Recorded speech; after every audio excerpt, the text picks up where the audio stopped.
Today I'm going to give you 3 reasons why you need to get a bottle of this for your home bar. 2 of them are these fantastic cocktails, and the 3rd one is a fun little shot that I'll show you how to make at the end. Let's get to it.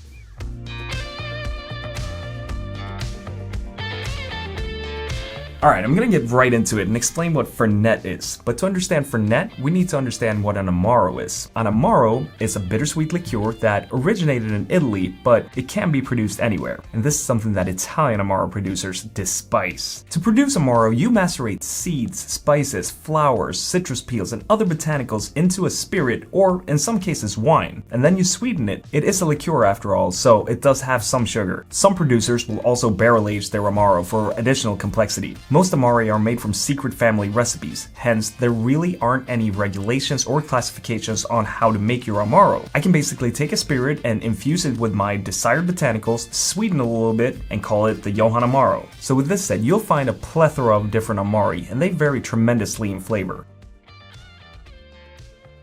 Some are brighter and citrus forward, some are floral, some are vegetal, some are super bitter, and some are not. But what they all have in common is that they are all somewhat bitter and sweet. And then you have Fernet. Fernet has botanicals, sugar, alcohol, all of the requirements for an Amaro, not that there really are any.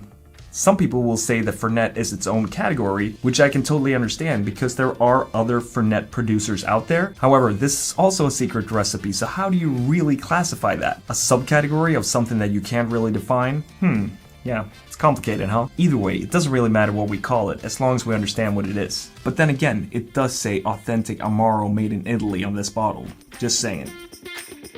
For this classic cocktail dating back to 1922, it was actually called the Fernet Cocktail and then later on renamed to the Toronto. We're going to need a Rye Whiskey, and if you want to stay true to the name Toronto, use a Canadian whiskey, because Toronto is in Canada, just like Amsterdam. And then of course we're going to need Fernet and a little bit of sugar, and that's it. And this simple syrup is very simple. 1 part sugar, 1 part water, heat that up, and that's simple syrup. We're going to start with a 1/4 ounce of simple syrup. 3/4 ounce of Fernet,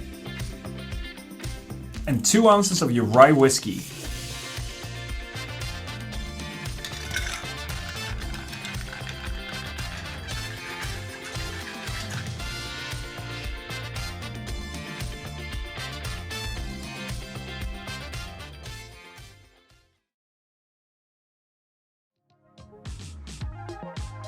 First of all, how cool is that name? Midnight Stinger. Sounds like a Sylvester Stallone movie. This is another great cocktail from famous bartender Sam Ross. And if you've been watching my channel for a while, you know I have a Sam Ross fetish. The reason I like his cocktails is because they're really easy to make, they use attainable ingredients, and they're just delightful. One of my favorites that I keep making at the bar is the Mosquito. Okay, so for the Midnight Stinger, you're gonna need a bourbon. I'll be using Bespoken Spirits, the star of the video, Fernet.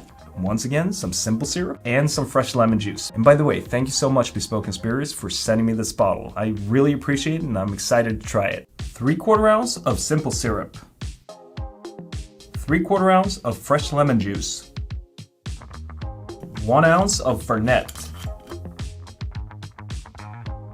And 1 ounce of bourbon.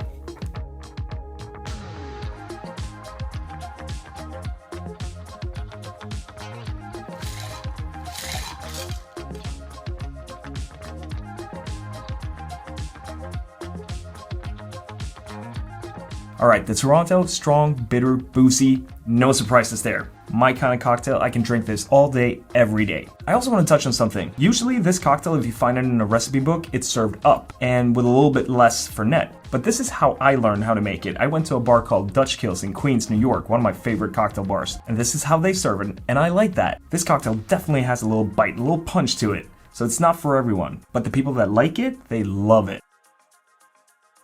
Okay, so the Midnight Stinger, you definitely get the Fernet in there with the herbaceous notes, the bitterness, the kind of medicinal flavors, but it's not overwhelming. Think of it as a whiskey sour with a touch of bitterness to it. Super tasty. I think that this is an excellent gateway cocktail if you want to get into Fernet. Okay, and for that shot that I promised you in the beginning, check this out. You're gonna need Forgety and Fernet. So it's called Forgety. Get it? Fernet, Forgety. Forgety. Like if you're having a really, really bad day and all you want to do is forgetty about it.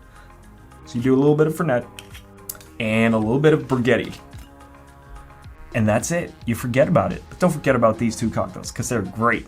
Thanks for watching. I'll see you next time, and yeah, stay cool.